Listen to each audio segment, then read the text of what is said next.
Община Троян ще ангажира лицензиран одитор, вписан в официалния регистър, да направи оценка на безопасността на улица Опалченска в града.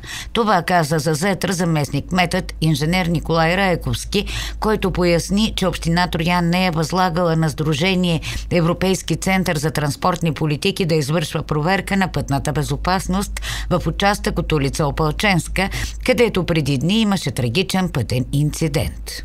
По данни от Европейския център за транспортни политики, проверката е предизвикана от сигнал на гражданин във връзка с настъпилото транспортно происшествие на 24 януари тази година.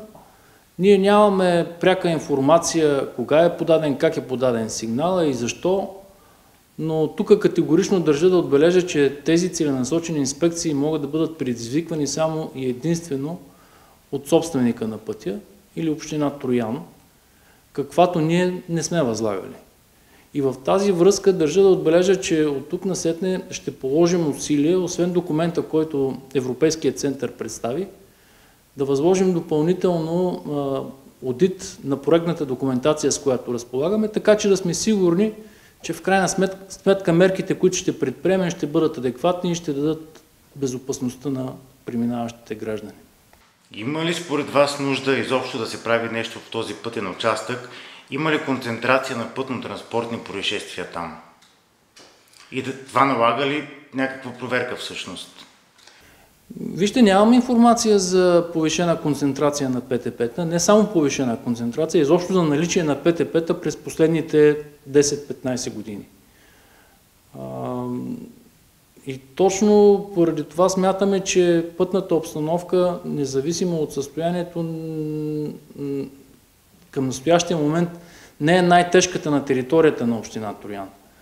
И затова според нас е хубаво да се фокусираме действително върху проблемни участъци и да бъдат инвестирани средства точно там, където имаме проблемни участъци, които застрашават живота и здравето на преминаващите.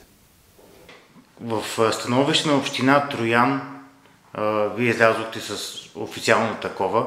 Какво посочвате там и вие споменахте вече, че ще бъде извършена допълнителна проверка. В ход ли е вече такава? Предстои да възложим такава. За съжаление, структурата, общинската администрация е малко тромава структура, която не дава възможност за бърза реакция, въпреки ситуацията, която настъпи там. В момента договаряме такава услуга, като тя най-вече ще бъде фокусирана върху изготвяне на одит на наличната проектна документация. Или имаме проект, работен проект за реконструкцията на участъка, който искаме да аудитираме и да видим има ли той дефицити или не. И ако има такива, разбира се, да бъдат коригирани.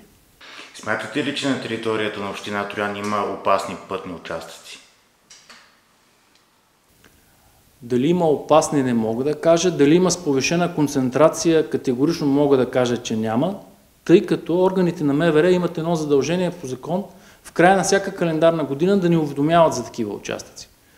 Към настоящия момент в администрацията не е постъпвала кореспонденция, която да показва, че има такива налични участъци с повишена концентрация на ПТП-та.